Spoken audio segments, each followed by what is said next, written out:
This is the front of the engine, and I'm going to use a M6 bolt that's about 12 millimeters long, and I place it inside the head of the Allen bolt that secures the alternator to the crankshaft.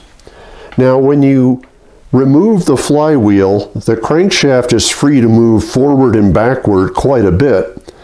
And one of the things that's used to adjust the end float, or the free movement of the crankshaft forward and back, are some spacers, which BMW refers to as stop discs.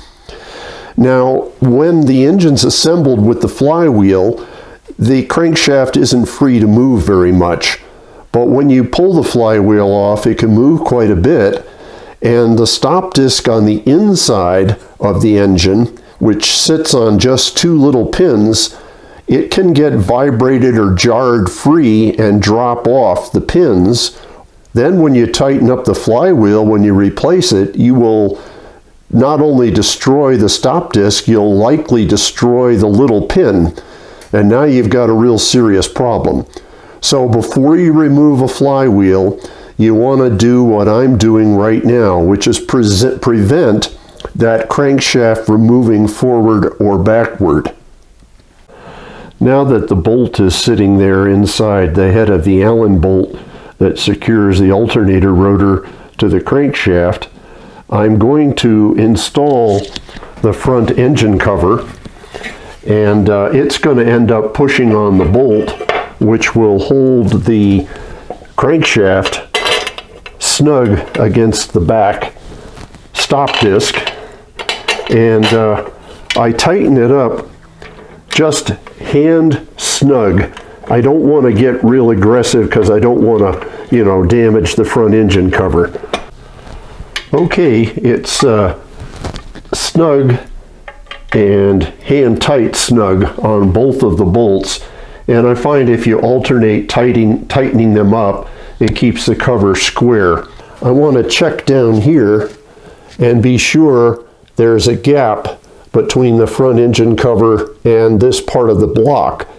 And there is. Well, that means this cover is tight up against the bolt, pushing the crankshaft all the way to the back. So I'm safe now to remove the flywheel.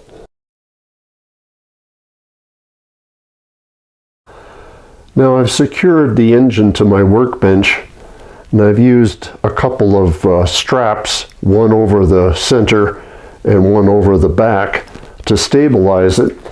And it wants to tip forward, so I put a 2x4 that just fits under the front here. That keeps it from tipping forward. And there's a slight slope to the oil pan at the rear, so I have a little shim piece of wood that I stuck under it. So everything's nice and stable, and it won't go anywhere while I work on it.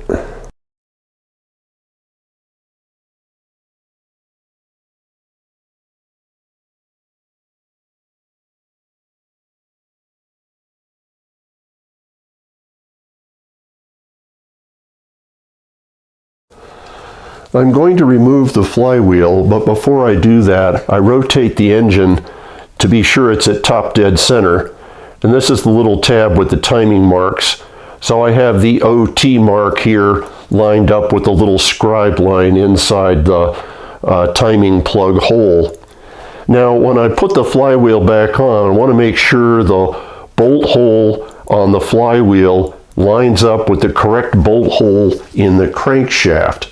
So what I like to do, because I'm going to clean the flywheel, is I put a couple of little punch marks using one of these spring-loaded punches right next to this hole. And I also like to just put two little marks right on the edge of the aluminum case here, kind of indicating that this is the hole that lines up with top dead center.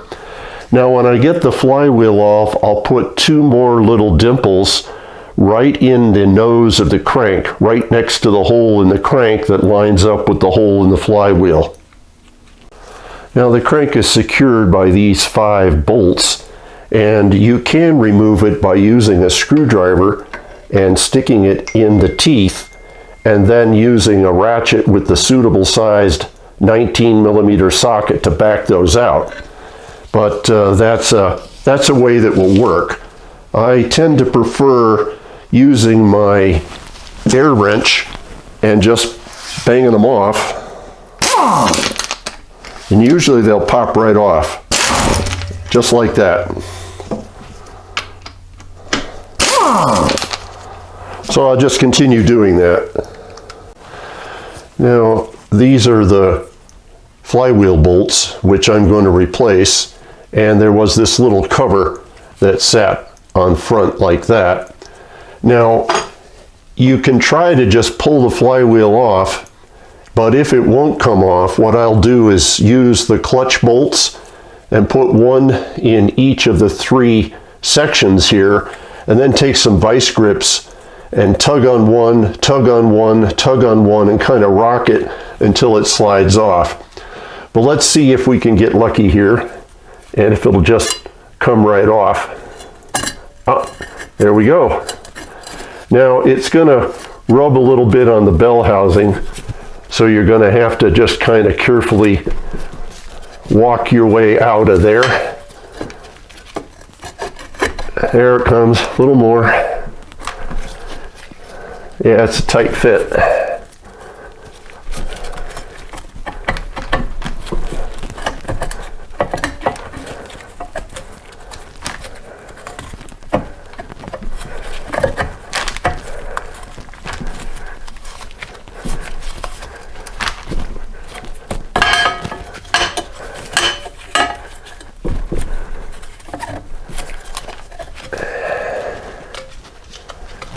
There. Okay, that's the flywheel. Now, this was the bolt hole right here that I want to put the pin punch in. So I want to get that on right now. 1,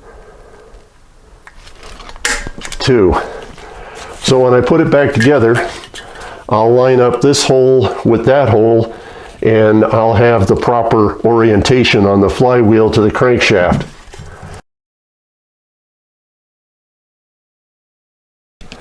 Now, there's a part still on the crankshaft nose, this circle here, and it has a little nipple on the end. It's called the guide ring, and it runs up against the rear crankshaft seal, rear main seal as it's sometimes called.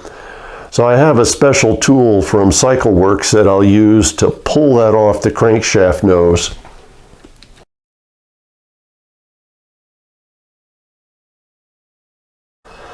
To remove the guide ring, I use a tool that I got from CycleWorks, and it's a plate that fits over the nose of the guide ring and then has holes that go into the crankshaft holes, and a set of bolts that thread all the way down to the bottom of the hole.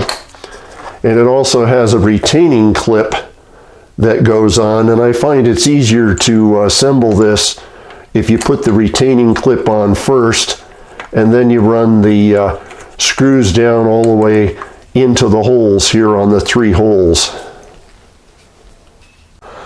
Now I have the removal tool from CycleWorks assembled, and I just use a socket with a 10mm socket to back it out.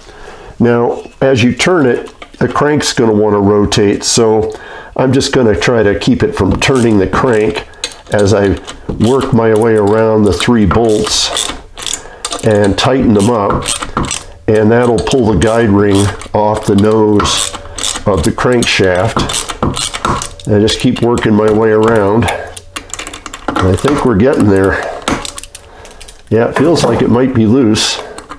Yeah, there it is. So this is the guide ring, and you can see there's a groove in it here which has been worn by the rear main seal. I'll either replace that ring if it's really a deep groove, or I can clean it up and it might actually be reusable. So now what I want to do next, since I now have that guide ring off, is I want to get my little punch marks on this hole right there. So when I put it back together, I can line up the guide ring punch holes with the holes in the crankshaft nose, and then that'll line up with the holes in the flywheel, and I'll be sure the flywheel is mounted in the right hole on the crank so that the engine timing is correct.